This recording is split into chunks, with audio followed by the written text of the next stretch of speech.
एउटा साथीले भन्थ्यो के, एउटा साथीले मलाई भन्यो, है यार म आज सब्जी किन्न गएको, अरे यार जेमा पनि महँगी यार, आलु त 100 रुपियाँ किलो, प्याज त 150 रुपियाँ किलो, टमाटर त 100 रुपियाँ पाउ।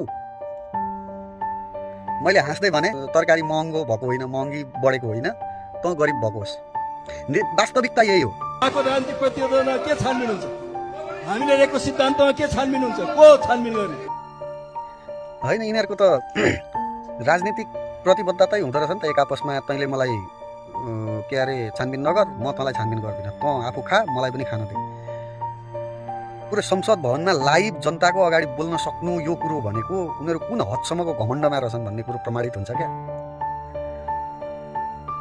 यो कुरो त नेपाली जनताले चाहिँ सुन्छन् भन्ने कुरो थाहा छ नि। यो भनेको एकदम प्राइभेट कुरो हो। यो भनेको ठुला दलहरूको टाउके मिलेर तँ खा, म खान्छु, अरू चिजमा तँलाई जे पनि भन्छु, म तँलाई तैँले छोको पानी खाँदिनँ भन्छु, नाक थुनेर हिँड्छु, तँलाई गाली गर्छु, तर हाम्रो मेन पोइन्टमा चाहिँ हामी एउटै हुनुपर्छ।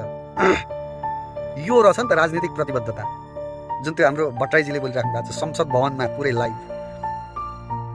त्यत्तिकै सोत्तर बनाएका होइनन् क्या नेपाली जनताले तिमीहरूलाई, त्यत्तिकै सोत्तर बनाएका होइनन्, हरेक दिन देखिरहेका हुन्छन्। रवि लामी छानेको पार्टी आए पछाडि 15 वर्ष 16 वर्षको एउटा जेनजीको भर्खर उम्रेको युवाले पनि संसद भवनको लाइभ हेर्न रुचाउने बनाइदिएको थियो क्या राष्ट्रिय स्वतन्त्र पार्टीले।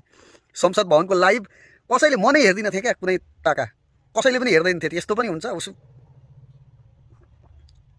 तर राष्ट्रिय स्वतन्त्र पार्टीले त्यो संसद भवनको लाइभ त साला त्यो सबैभन्दा ठुलो कन्टेन्टको रूपमा निकालेर बाहिर जनतालाई छर्लङ्ग देखाइदियो क्या, यस्तो हुनुपर्छ, यस्तो गर्दैछन् नेताहरूले भनेर।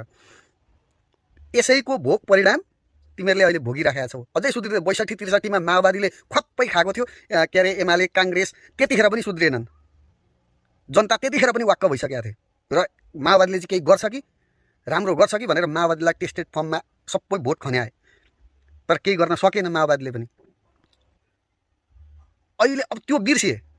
अब हामीभन्दा कोही पनि छैन, हाम्रो राजनीतिक प्रतिबद्धता छ, एक आपसमा जेल नपठाउने, जस्ट गरी खाने, घरि म तँसित मिल्छु, घरि तँ मसित बाज, घरि उसँग मिल्ने, मिलिजुली खाने। यो त सिधै कानुनको कुरा भएन। मतलब कानुन सिधै उल्लङ्घन, मतलब के भन्छ यसलाई? यसमा त केसै लाग्छ होला त हो। यो सिधै हाम्रो राजनीतिक प्रतिबद्धता छ, हामीलाई छानबिन गर्न कसले गर्छ, कसले, यहाँ लु कसको तागत छ?